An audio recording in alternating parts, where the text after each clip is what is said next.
And I just want to sort of introduce this with some comments from Lord Macdonald, Jack Macdonald, former Labour First Minister, of course, who wrote this weekend that in his sort of review of the Scottish Parliament, I mean, really to paraphrase, being a bit dysfunctional, not delivering, he said, back in the day, Holyrood was open to taking calculated risks on behalf of the Scottish people. Holyrood is in danger of failing Scotland. We mustn't suffer another Scottish election devoid of radical ideas and courage. Have you got a radical idea for us today? Yes. We have several. Yes. Why don't you go first on the NHS, Jackie?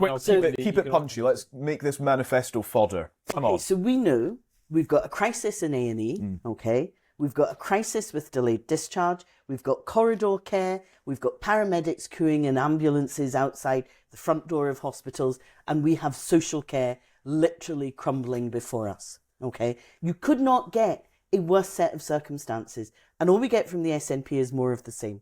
What we want to do, we want to prioritise a couple of areas. We need to tackle the backlog. We need to sort primary care and give support to GPs. And we need to tackle delayed discharge because that gets the flow moving through the hospital. We do need to be bold about it. Now, the GP contract, which is the basis for all of this, we would say in our first 100 days, we will renegotiate. We want people not to have to queue at 8 a.m. in the morning to try and get an appointment.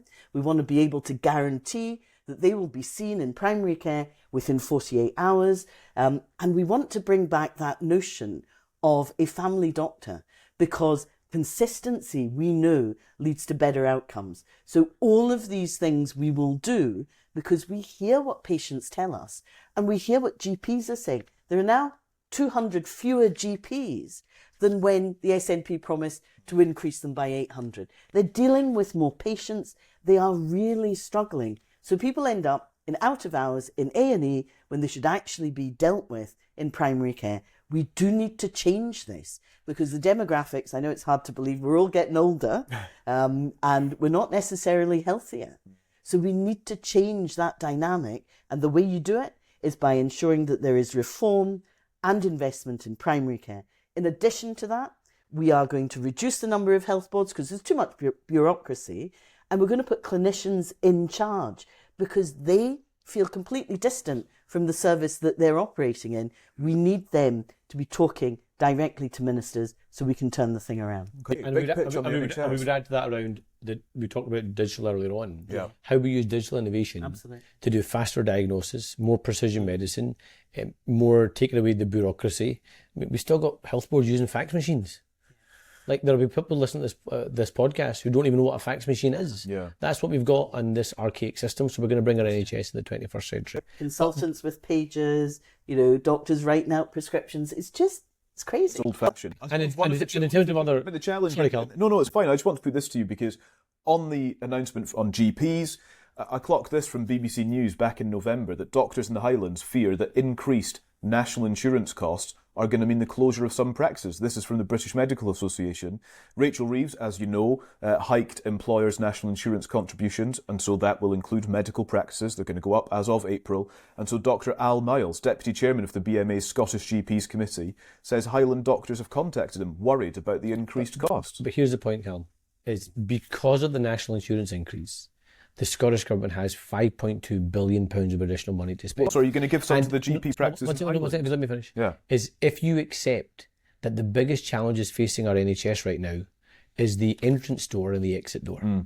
Is because people aren't able to access primary care, too many of them are presenting at A&E, and because there's a lack of capacity in social care, too many of them are unable to get out of hospital. So if there are billions of pounds of additional money going in, so I take the point that individual GP practices are making around £5,000 here, £10,000 here. If there are billions of pounds of additional money going into the NHS, what proportion of that is going to primary care and social care to increase the capacity for primary care and increase the capacity for social care to reform the issue? You only get that additional money because of those difficult decisions that were made around those changes. But a broader point around, so obviously we mentioned health boards, really important, digital innovation, really important. But actually on energy policy, I know an obsession of Mr Aberdein, but actually right now, and we should have a fuller conversation on energy policy because it's really important. is right now we have 20% of Scotland's electricity use coming from nuclear energy sources, but the jobs, the investment is going to other parts of the UK. What kind of nationalists are these? We want the investment to go other parts. I want those investments to come here. So a clear dividing line, we will end the ideological block to allow new nuclear energy projects in Scotland. First thing. Second, around economic levers. Planning, wholly devolved. We will reform our planning system, create a national planning agency so we can fast track projects that are drivers of economic growth, get more houses built, get more development happening here, more investment coming here. Skills system, wholly devolved. We don't even pass on the apprenticeship levy in Scotland. Right now, the apprenticeship levy in Scotland is a tax on employers rather than actually a skill system and a supply chain for them around the workforce they need. We will reform the apprenticeship levy to make sure we're supporting that. We're going to close the opportunity gap by making sure university is not seen as the only route of success. How do we get more graduate apprenticeships? How do we support our colleges? How do we support those kids that choose to go straight into work? Our enterprise agencies are wholly devolved. We have a cluttered landscape. We don't have a concierge service. A business comes to make investments in Scotland and they're handed from person to person, organisation to organisation. That's not a way to attract investment. So we're going to reform our enterprise agencies. Regional economic development, already mentioned. We don't do regional economic development in Scotland. One is to go back to doing regional economic development. Again, a fundamental difference between what currently happens and what will happen under a Scottish Labour government. I could pick portfolio after portfolio to demonstrate that clear, meaningful dividing line about wrong direction with the SNP and new direction with Scottish Labour. So you've just given me a perfect segue in because you mentioned about energy jobs going elsewhere in the UK. I'm about to raise an issue. I don't know how familiar you are with it, but I'm genuinely urging you to raise this with Keir Starmer and Ed Miliband. It's about zonal pricing. So we understand, and there's mounting speculation, that a new electricity market pricing regime is coming in and that zonal pricing is going to be backed by the UK government. Now that essentially means, I'm going to try and simplify this very quickly, areas with high renewable energy generation but low demand would basically command lower prices for developers. Areas with lower renewable energy generation but high demand would command higher prices. So essentially what that means is it's incentivized to have offshore wind developments, for example, built closer to areas of population, London, Manchester, Liverpool. What that would disincentivize is Scottish projects. Now, I've just come from a conference where people in the northeast and across Scotland are petrified now that projects will not go ahead. ScotWind and Intel projects, they will not be economic anymore if this goes into action. So I would urge you, please, to raise this with some priority. Actually, I'm already having conversations about this with Michael Shanks, who's obviously well aware of it as our GB Energy Minister, and also with Ed Miliband, who's obviously the Secretary of State for Energy and climate change. And look, there are strong views on zonal pricing, and there are mixed views on zonal pricing. And I think we have to be evidence-led. Because you're right, we can't have an approach that undermines investment, because we need large-scale investment into Scotland. And that large-scale investment has to be not just money within Scotland, we have to attract investment from other parts of the UK, and we have to attract foreign direct investment into Scotland too. And the ScotWind project is a good example of that. But we also have to recognise that we have huge energy prices here in Scotland, and actually the very communities who are generating the energy do not feel they are getting the benefits of that energy generation on their energy bills. So what is the right approach to reform our energy market, which right now you would accept is broken? What's the right approach to reform that energy market? And we have got to be evidence-led in what brings down people's bills, but also evidence-led about what attracts investment. But that cannot be at the risk of 42 gigawatts in Scotland of pipeline potential and tens of billions of pounds. That's my point. And the jobs that you promised will have a just transition from oil and gas into renewables. This is crucial. This is existential. I tried this in existential. It means it's big. Yeah.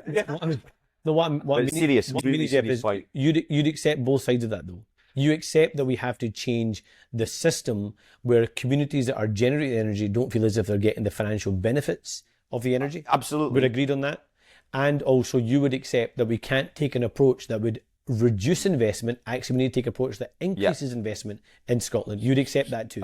So find a compromise, but it cannot be zonal pricing. I'm very concerned. I'm not making a political No, I know that. And so we've got to find a route map forward that answers both those big questions in a positive way. Now, obviously, Octopus Energy have proposed zonal pricing. I know many of the developers are opposed to zonal pricing.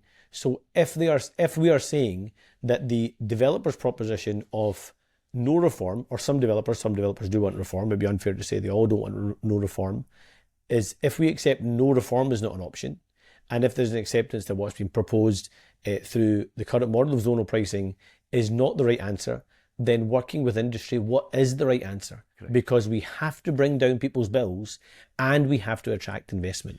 But that's I mentioned Burnham earlier on, and sort of, you know, being Mr. Scotland.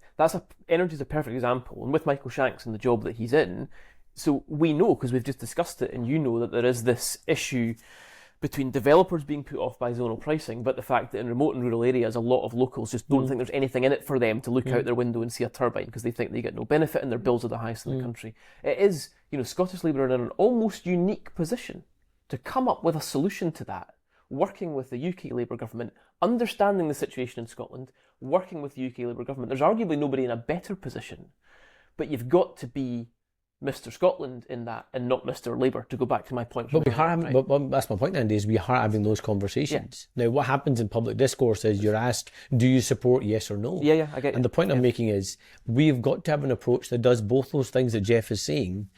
So we've got to find that middle ground solution that answers both those questions positively for Scotland.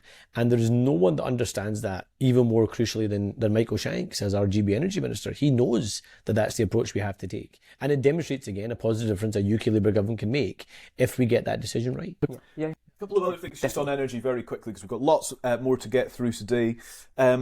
I was speaking on Times Radio to the Energy Secretary, Ed Miliband, a couple of weeks ago. Jackie's used to me talking too much, so no, I know. Feel free. We'll come back to the NHS. We've got some more to get to on NHS and whatnot. But yeah, Ed Miliband, a couple of weeks ago on Times Radio, suggested that he was going to consider fast-tracking, and Geoff will keep me right here, but fast-tracking the Acorn project at St Fergus, which has a direct pipeline to Grangemouth, where hundreds of jobs are going to be lost. Thousands are going to be affected in the supply chain from the closure at Grangemouth. So the Energy Secretary said he's going to consider fast-tracking that work. Presumably you want to see it fast-tracked to save those jobs. Look, I talk regularly to the Energy Secretary, the Chancellor, the Prime Minister, the Secretary of State for Scotland and the Business Secretary about Acorn, about Grangemouth and around wider energy strategy as well as inward investment, because it's really, really important we get this right. I support the Acorn project. It is good for jobs and opportunity, and the sooner we can get investments, the sooner we can get on that on stream, the better it is for all concerned. And that is, of course, has to be a partnership that pushes investment towards Scotland and makes sure people are ready to go. And I would say that on Acorn, but also actually on Grangemouth is, look, part of the frustration around what's happening in Grangemouth is people have known for 5 years what was coming down the track in terms of the last Tory government and this current SNP government. And there was no credible plan to deal with Grangemouth. Now, in saying that, in fairness to the SNP, and there'll be lots of criticisms I make of the SNP and no doubt they'll make back, but actually for the last 7 months, I think both governments have tried to work constructively together to find a positive pathway forward in Grangemouth. And some progress has been made around the Falkirk and Grangemouth growth deal, around a commitment to the staff getting 18 months of a income guarantee around some of the reskilling work. But if we're honest, we've not made enough progress and not enough has been done. And it led to you calling it wrong with so we've invested in Project Willow. We've made a commitment to continue to invest in what the options are, but I think we need to go further and faster to try and demonstrate that we're going to attract investment and deliver a long-term sustainable future for that site, as well as the future workforce for that site as well. And I think for both governments, not enough's been done and more needs to happen. Acorn, just to be clear, should be backed as a priority, not just to help secure a chemical plant for Grangemouth and the community it serves, but for the thousands of jobs generated in the North You'll be East. very pleased to know I'm a supporter of the Acorn project. Good. Glad to hear it. Just very, very quickly. And you're a supporter of nuclear, of course. I'm not. Are you not? Are you not? See, you're not right about everything. Which suggests that I'm right about everything else. That's a perfect demonstration there, Calum, that Geoff is not right about everything. Well, it's all in the eye of the beholder. Let's talk about, very quickly, just a couple of other very quick energy things. Rosebank, Keir Starmer's basically indicated he's going to go for that after all this judicial review process is out of the way. Is that your understanding? Look, again, a really good question. And I think from a UK government perspective, I think it's really right because of the judicial processes, etc., that they are very careful on the language they use. Government. No, they've got to finish. What do you like? What do you want to in terms of do you back it? because the reason why they can't make the mistake of the last Tory government is because that got ruled as an illegal decision, and it would be terrible if any future decisions get ruled in the same manner. But of course, any application has to be considered as merit. They are looking and consulting about the processes around granting of licences, which avoids us getting into the legal position we've seen before. But a commitment was made about respecting existing licences, and that position, I think, is the right one. That's the Starmer line, so you get a tick in the box for that one, I'm sure. And just finally on energy, my dad, who I know you've met, Anas, Community energy. this is it. He said, tell Anas he's missing a trick with renewables and not making the Western Isles the capital of community-owned energy. He is speaking to Torquil Crichton every single day about this topic, and Torquil Crichton is projecting that across and... Be your mayor in the Western Isles. Imagine. Imagine he's got bigger ambitions than that. No. Right, NHS. No, just on that, Calum, sorry, it's on community energy. Yeah. Actually, your dad's right. And It's worth noting that he sort of how do we works get? He does, and he does a great job. And actually, I've actually met him in the Western Isles to discuss it, and we then had great fun at your expense when I realised he was your father. He's clearly more able than you are. There's no doubt. No, but he agrees. Calum agrees with me. Wait till what's on this next Calum page. agrees with me. You're gonna get it right back. If it's any consolation, Calum, my dad thinks he's better than me too, so it's fine, right? So don't worry about it. So don't worry about it, right? Don't worry about it.